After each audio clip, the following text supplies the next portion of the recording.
Assalamualaikum warahmatullahi wabarakatuh. Kami dari kelompok 2 akan mempresentasikan mengenai mata kuliah manajemen risiko, yaitu tentang karakteristik risiko dan regulasi perbankan.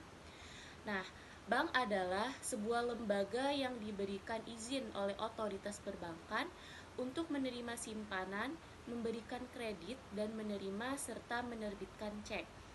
Berbeda dengan bank, perusahaan jasa keuangan merupakan lembaga yang menawarkan produk keuangan seperti mortgage, dana pensiun, asuransi, atau obligasi kepada nasabahnya. Risiko adalah peluang terjadinya bencana atau kerugian dan peluang terjadinya hasil yang buruk. Risiko terkait dengan situasi yang hasilnya negatif dapat terjadi dan besar kecilnya dapat diperkirakan. Dua istilah penting lain yang terkait dengan risiko.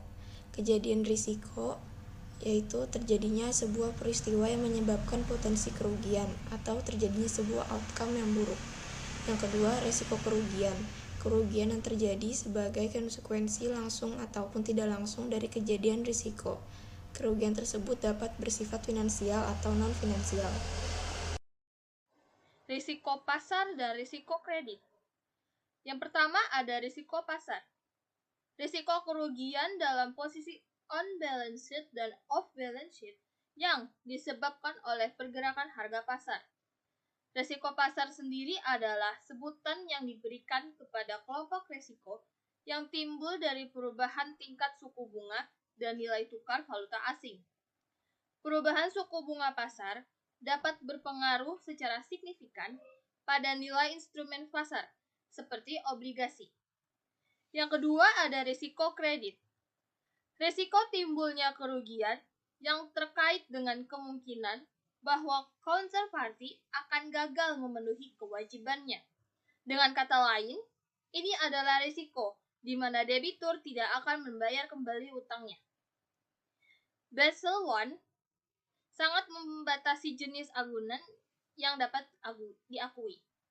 Lalu untuk Basel II mengakui agunan secara lebih luas, khususnya dalam pendekatan Advanced Internal Ratings Basel. Selanjutnya, risiko operasional. Risiko operasional adalah risiko timbulnya kerugian yang disebabkan oleh kegagalan atau tidak memadainya proses internal, manusia, dan sistem atau sebagai akibat dari kejadian eksternal. Walaupun definisi Basel II tentang risiko operasional tidak menyertakan risiko bisnis, strategis, dan reputasi, Basel II memberikan ruang bagi risiko lain untuk dipertimbangkan dan diperhitungkan modal bank berbasis risiko. Basel II telah mendorong kemajuan manajemen risiko operasional. Untuk pertama kalinya, bank diminta mengkuantifikasikan risiko operasional, mengukur dan mengalokasikan modal untuk mengantisipasi risiko operasional sebagaimana halnya yang dilakukan untuk risiko kredit dan risiko pasar. Risiko lainnya ini meliputi risiko strategis, risiko bisnis, dan risiko reputasi. Risiko bisnis adalah risiko yang terkait dengan posisi kompetitif bank dan prospek bank untuk berkembang dalam pasar yang senantiasa berubah. Risiko strategis adalah risiko yang terkait dengan keputusan bisnis jangka panjang yang diambil oleh manajemen senior bank. Risiko reputasi adalah risiko kerusakan potensial bagi perusahaan yang diakibatkan oleh opini publik yang negatif. Pengukuran kerugian sebagai akibat risiko reputasi sulit dilakukan karena sifat dampaknya yang meluas dan berjangka panjang. Sistem dan regulasi perbankan Indonesia. Bank Umum menawarkan berbagai jasa keuangan termasuk transaksi devisa. Bank Umum memiliki akses terhadap sistem pembayaran dan menyediakan jasa perbankan secara umum.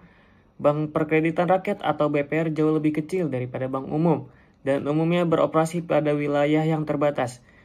Selain Bank Umum dan Bank Perkreditan Rakyat, terdapat lembaga kecil non-bank seperti Badan Kredit Desa atau BKD dan Lembaga Dana dan Kredit Pedesaan atau EDKP. Regulasi sistem perbankan berkembang pesat sejak 1998. Sebagai respon terhadap tantangan pasar keuangan domestik, Bank Indonesia telah menerbitkan arsitektur perbankan Indonesia yang menetapkan arah, garis besar dan struktur industri perbankan untuk 5 hingga 10 tahun ke depan.